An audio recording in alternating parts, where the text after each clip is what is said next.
Welcome to SMI Hub Canada. You are welcome to this channel. My name is Julie. Here I talk about everything that will help you to succeed as a student, as an international student, as a parent, or whatever. I know how hard it is coming to a new country with family, and that's why I started this channel, to pay it forward.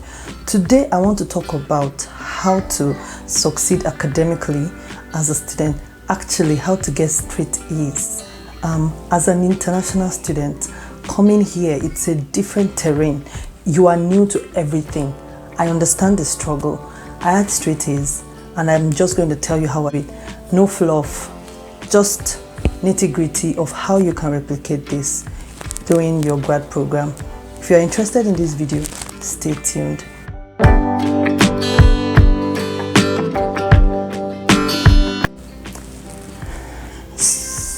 So, I'm going to start by saying that I really understand what it means to come to a foreign country to study.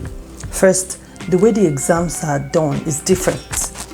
The way people read, the way people study for the exam, because the exams are different, right? So the way you study should be different. It's just so foreign. I came here and everything was just fast-paced. The classes were fast-paced. They were just bombarding me with, they were just bombarding with lectures. We started continuous assessment like the second week that I started my classes. So it was just different. I did not have anyone to tell me how to do it, like the way I'm telling you guys now. And I really think there should be more videos out there that can talk to international students, to just let them know this is what you're coming to. You know, having a strong academic record is good. It just helps you. I know people say that for a PhD, you don't need to have straight A's during your PhD coursework. You don't need that. You need to focus on your research. I totally agree with that, actually. As a PhD student, your grades don't really matter as much as your research output. So you need to have that research output really strong. But I feel like your attitude to your coursework is still going to translate into doing research, especially as a mom. You know, we have so many things competing for our time, the kids, husband, everything. So you really need to be strategic to make the best out of your grad program and to finish within time. And I think for international students, it's so important to finish within time. We're always aware of the time clock because we are on we have a time clock, we have a visa duration. Not finishing within time, you have to extend your visa. It's just super stressful. So the research has to finish. I'm not only talking to PhD students, I'm also talking to master students that will be doing research, And everybody, once you're doing grad school, this video is for you. Let me just go into it before I talk too much. So the first thing I want to say is, it's quite different from where we are coming from. I'm from Nigeria, and the way it is in Nigeria is that you have one major continuous assessment and then you have the exam proper. But here you have continuous assessment. That's why it's called continuous assessment. It just clicked to me when I came here. So it's continuous. Week 1 you have one, week 2 you might have one, week 3 you might not have one, and week 4 you sure we have one. Almost every week you are tested. So at the end of the day, exams really constitute about 25% of your grade. And your continuous assessment constitute the other. There's also marks sometimes for participation. So this video is, I'm going to say it as a student, and I'm also going to say it as a teaching assistant. As a teaching assistant, I have graded students. I've graded 100 level, 200, 300, 400. Fortunately, I've graded like all those classes I'm talking about, and I know how I grade. I know what the marking scheme, what it says, how they mark, how marks, why people fail, why marks are deducted, so I can really make this video. So the first thing you want to do is that you go all in immediately your class start reading those materials. You're going to have a lot of materials. Most of it are going to be online. You can take notes during classes, but you have a lot of online materials. Usually you will have like a database where you have your lecture notes are uploaded online, so you can download it and read it. You want to start immediately. For a mom, you have to extra start immediately. Like what I do is that When I have an assignment due in 2 weeks time, I start working on it immediately. I don't compare myself with any other person because I know I have kids and I don't know what might happen 2 days before the exam. What if one is sick or something? So I have to start. And you know what I hate? I hate using my kids as an excuse not to turn in my assignment on time. I told God when I started, I said, I'm not going to, my kids will never be a source of, of my excuse not turning in my assignment. And honestly, God has helped me because I learned how to strategize. So you need to strategize with your assignment. As a mom, busy mom, COVID, so many things come up. You need to start doing your assignment way before it's due. Start reading the materials immediately as soon as you get it. While people, you can't afford to do, you can do a lot of extracurricular activities, but you have to keep it minimal because, while they can go on Saturday to study, go on Sunday, you might not be able to do that. So that's it. The second thing is don't be shy because there are marks for participation. You need to be really, really outgoing. You don't be shy. That could be the difference between you getting an A- and an A. If grades, as I said, whatever is worth doing at all is worth doing well. So when during class, I come on full. Like I'm like, okay, I'm not paying for this program. I'm being sponsored, but someone's money is going anyway. Let me maximize it. So I ask questions. I'm not shy, and that brings me to the second thing. Let's talk about accents. See. The one thing I want to say, maybe I'll make a whole video about accent, is that everyone has an accent. Don't let anyone come and say, oh, you have an accent.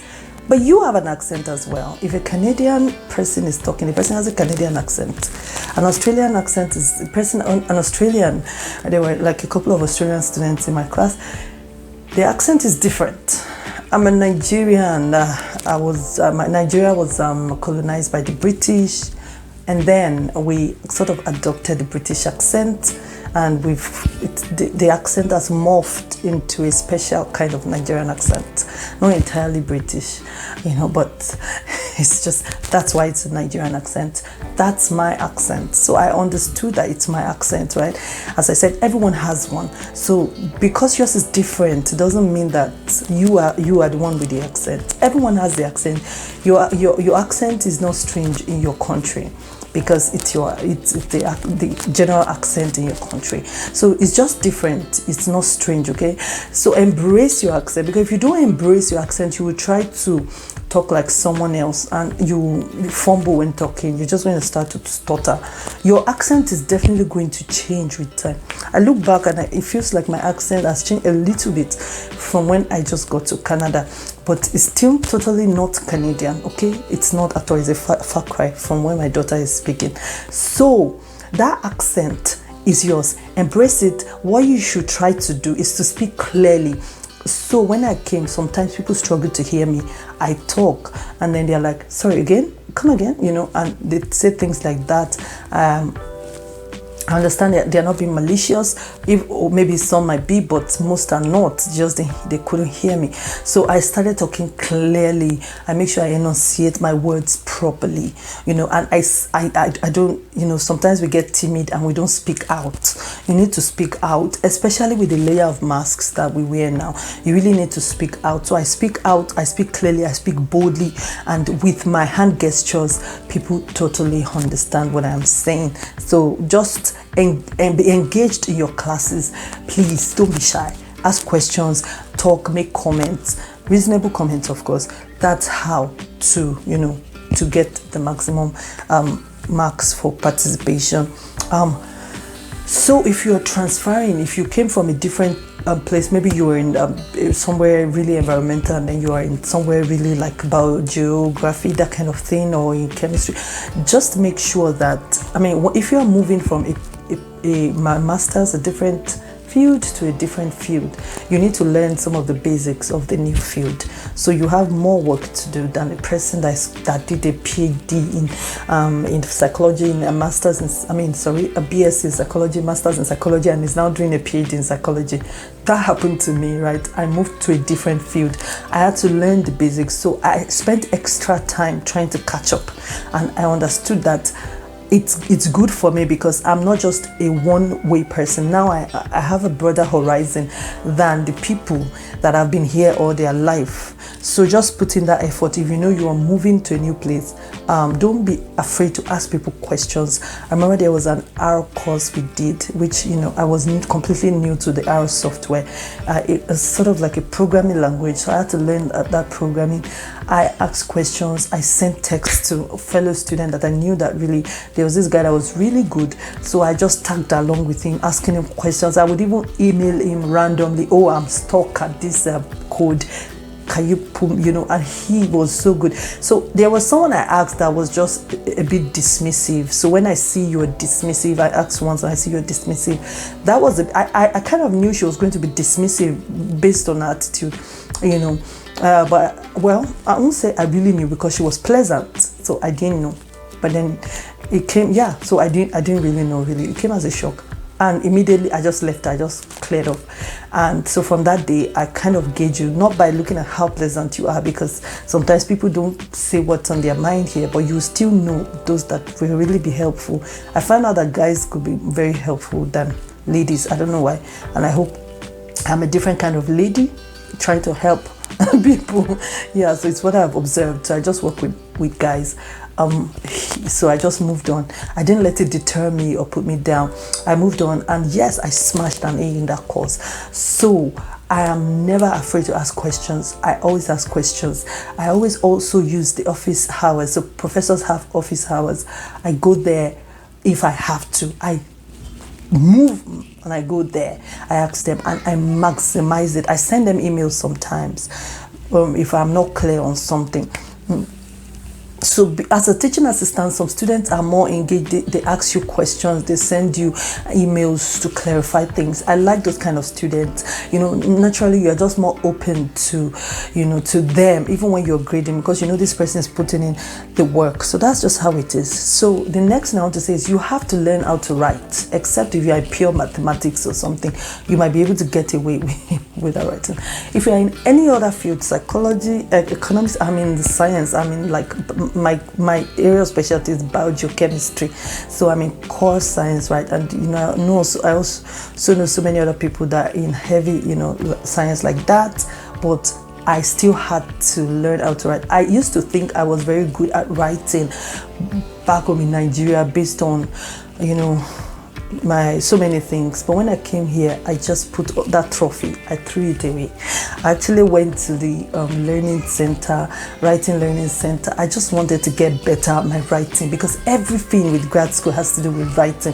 You have to be able to communicate your ideas, you have to be able to write your thesis, you have to be able to, all your assignments are written. Sometimes you might be so good, especially in the sciences, like there were classes that we had that, you know, there were questions, so many questions that I knew, right? But then when you have to put it, you have to communicate it by writing. That is why writing is very important. All of you listening to me that are in grad school, you bear me witness. You cannot get good, you know, very good grades in grad school if you don't learn how to write. And that's just, as an international student, we even have more work to do. Some of us are coming from a background where the native language, you know, where you can't speak in English for 2 hours without putting in your native language. And now you're here, you have to totally speak in pure English language, you have to write in pure, you know, so it's a lot, it's a different terrain. So you have to go back and learn how to write. Make use of your writing resource center. It's just good. So I did make use of that, and I've seen my writing become more and more better. It just reads better to me. My emails to people reads better. It feels, you know, more natural, because I had to go back to learn how to write, and that helped a lot. I saw a massive improvement in my grade. So because there are different A's, there's A plus and there's A and there's A minus. so I had a mix of all of those kind of A's, but I saw more of the A's and the, you know, than because of my writing, because I learned how to write. And so I've talked about making use of all the resources you have. I want to talk finally about how to answer questions. This can be the major determinant in failing grad school or undergraduate or whatever your program is. Here as an international student, you have to learn how to answer questions. As a teaching assistant, I learned from my teaching assistant work. I learned and I translated that to my my experience as a student. So the way it works is that we have a marking scheme, and then they've given the students questions, and then we have to grade these their answers. And a particular question can comprise of 4 different questions. Let me give you an example. Climate change is happening, or climate change is happening. Do you think this will affect sea ice? That's one question. If you think it will, explain how it will happen. That's another question. If do you think the government should do something about it? In that, and all of this is just one question. They won't break it down like 1A, 1B the way we do where I come from. They just kind of write the whole question together. So what I find out is that students just answer, okay, climate change is happening. Do you think this is true? They just answer yes, and they just move on. Or some will just, okay, do you think this is true? Yes. Is there a way we can mitigate it? They might answer that. Do you think the government should do something about it? They won't answer that part. And the way the marking scheme works is that we have to give grades for every part. So 2 marks for do you think it's happening? If the person answered yes or no. 2 marks for why did you answer yes. 2 marks for do you think the government should do something. 2 marks for how can you mitigate it. And everything all together for that question is 8 marks.